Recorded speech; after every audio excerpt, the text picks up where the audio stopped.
What's good, everyone? It's Tyler with K10 Realty. Today I'm going to talk about my top 5 things to do in San Jose if you plan to move here or if you're just thinking about visiting. Just keep in mind this list isn't in any specific order, so let's go ahead and get right into it.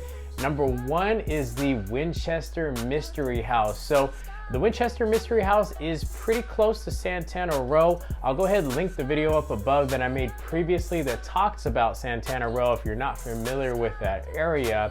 But basically this mansion was owned by Sarah Winchester. She was the heiress to the Winchester repeating arms fortune, right? The Winchester rifle. Legend says that she was haunted, or at least felt haunted, by all the spirits or people that were killed by the Winchester rifle, also known as the rifle that won the West. So she built this home with many odd and mysterious features, like stairways that lead to nowhere, doors that open and just have walls behind them. So it's also a San Jose landmark. Construction started on the home in 1884 and lasted for 38 years. Tickets for the self-guided tours during the day range from anywhere from about $20 to $42, 20 being for child, 35 being for seniors, and 42 being for adult. Now, the cool thing is they actually offer flashlight tours at night during certain days of the year. So this coming up Friday is actually Friday the 13th. They're offering a flashlight tour, which I mean could be pretty scary, especially if you know there's been paranormal activity in this mansion before. Now, prices for the flashlight tours are just slightly more expensive, but I mean, you're talking about a few bucks. So if you're brave and willing to go for it, I say take the flashlight tour. I did it a while ago when I was a young kid. I don't really remember it too well now. I do remember, however, though, it was pretty scary. So, you know, just be prepared for that. Now, if you're looking to do something a little bit less paranormal, so to speak, they also have an axe throwing area to where you can pay $25 per person and rent a lane and go ahead and throw an axe at a bullseye, see how good your luck is or how good your aim is. So let's move on to number 2. And you know, we can't forget about the kids. So I'm going to talk about the San Jose Children's Discovery Museum, which is an award-winning museum opened in the 1990s.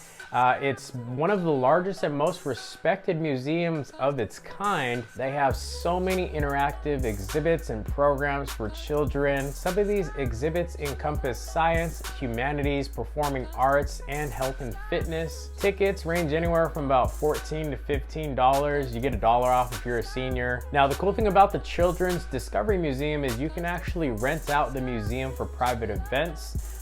So go ahead and make sure you visit their website. I'll put it down in the comments. It'll talk about different events that they're holding. It'll give you a little bit more information about the Discovery Museum itself, how you might be able to rent it out, and so forth. So this place is obviously geared towards children, their development and their learning. So it's a super cool place, even for adults, to go and visit. Highly recommend. All right, so let's stay on the topic of museums. Here's number 3, which is the San Jose Tech Museum in downtown San Jose. So this museum is the center of science and technology. They have hands-on activities, experimental labs, and challenging experiences for you to check out. This is also an award-winning museum that opened its doors in 1998, and since that date has welcomed more than 10 million guests.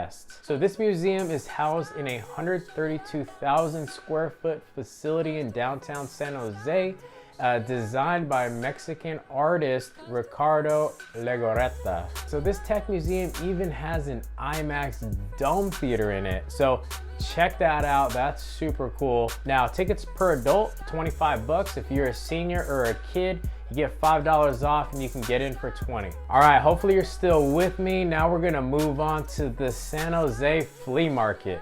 So a lot of people from San Jose or the Bay Area in general have been to this flea market. It's one of the best in the West, so if you're planning on coming out here, I highly recommend you go check it out. So the flea market opened in 1960 off of Berryessa Road by a gentleman named George Bum. That's B-U-M-B. So George saw the popularity from swap meets happening down south and decided to bring it up north, but organize it a little bit with individual merchant shops and a place for them to actually store their product during the week when they weren't open. So the San Jose Flea Market has more than 4 million people visited each and every year. It spans over 120 acres of land, and the farmers market alone is more than a quarter-mile long. They have more than 500 employees working to make sure your experience is pleasant and memorable. And check this out, they have more than 6,000 vendors on a week-to-week basis. They have over 30 snack bars that serve anything from authentic tacos to corn dogs to barbecue. So there's no shortage of good food if you want to get out there and just eat. You don't even need to buy anything besides the food. And we can't forget about the kids. They even have an area called Fun Zone. So this has a Ferris wheel, a merry-go-round, and bounce houses. So they'll even have live music as well too. Check their calendar on the website if you want to take a look at that. Also, every Friday they have the Berryessa Night Market. So they have different vendors that you can buy things from. They also have food trucks you can go to.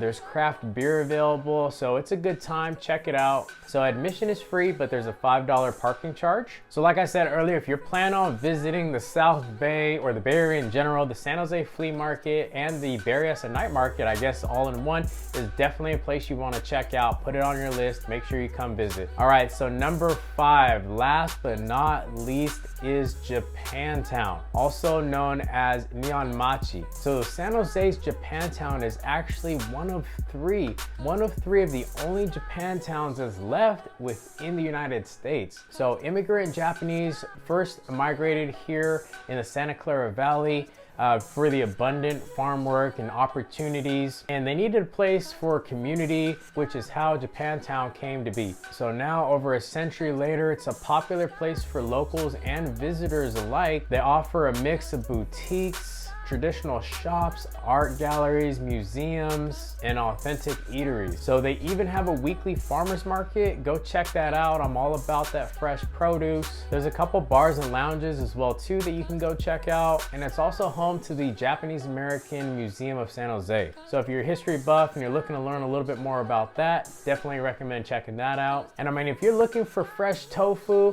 sushi, or ramen, you gotta go there. Check it out. You won't be disappointed. All right, so that's all I got for you. I hope you enjoyed these top 5 things to do if you're visiting or planning on moving to San Jose. My name's Tyler with K10 Realty. As always, if you're looking for a real estate agent here in the San Francisco Bay Area, make sure to hit me up. I'd love to work with you. I'll take care of you best I can. If you're looking for an agent anywhere across the United States, again, please make sure to reach out to me. We network with many agents across the US. I can get you set up with someone that'll take care of you as well. And until next time, I hope I see you in my next video, and I'll catch you later.